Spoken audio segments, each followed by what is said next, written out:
Like Michael Crichton and Nicholas Meyer, and unlike fellow horror authors Stephen King Maximum Overdrive, John Ferris Deer, Dead Delilah and William Peter Blatty the Ninth Configuration, Clive Barker's career move from novelist to director is distinguished not only by a marathon competent technical job but by a carryover of the distinctive voice of his prose work.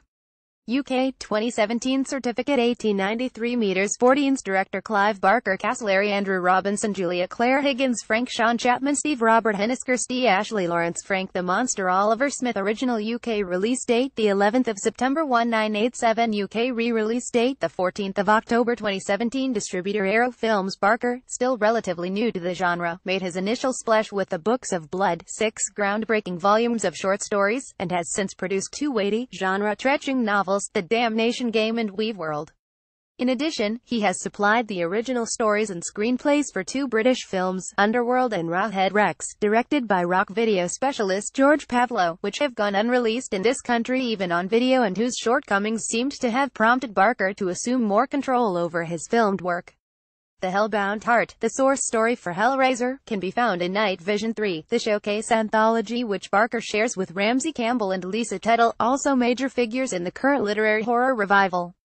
It is sketchier than the best of Barker's novellas, reading in fact like a screen treatment, which has in the event been given flesh, much as its central character is, and emerged as an impressive though not quite whole creation. The most immediately striking aspect of the movie is its seriousness of tone in an era when horror films, The Nightmare on Elm Street, or Evil Dead films in particular, tend to be broadly comic. Although one slimy monster, identified in the story as the Engineer, but unnamed here, could have strayed in from New World's house movies, the overall approach is straight, not to say relentlessly grim.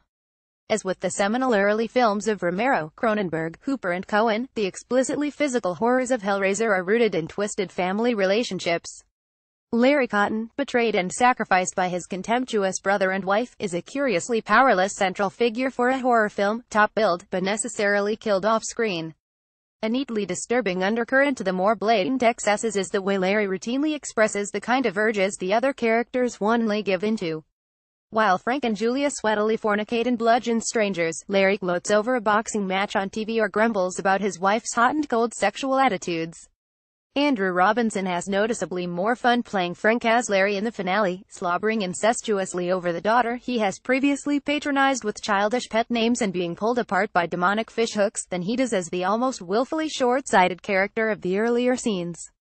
Although a resonant and unnerving film, Hellraiser suffers from a few minor compromises, notably, a decision made fairly late in shooting to change the specifically English setting for an ambiguous and unbelievable mid-Atlantic one.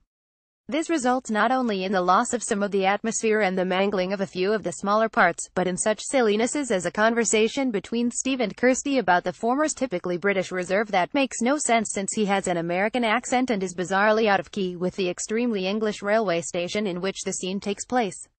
And while the Cenobites, who boast such unsettling features as sewn-shut eyelids behind dark glasses, a throat wound held open by a collar of surgical clamps, and traceries of pins hammered into a face, are wellest and suggestive figures, their monster companion is a more blunderingly obvious concession to the gross-out tastes of the teenage drive-in audience. However, the film is for the most part a return to the cutting edge of horror cinema, and in its inventively gruesome moments, Frank being turned inside out by creaking millworks, his face being put together on the floor like a jigsaw puzzle, a reminder of the grand guignol intensity that has recently tended to disintegrate into lazy splatter.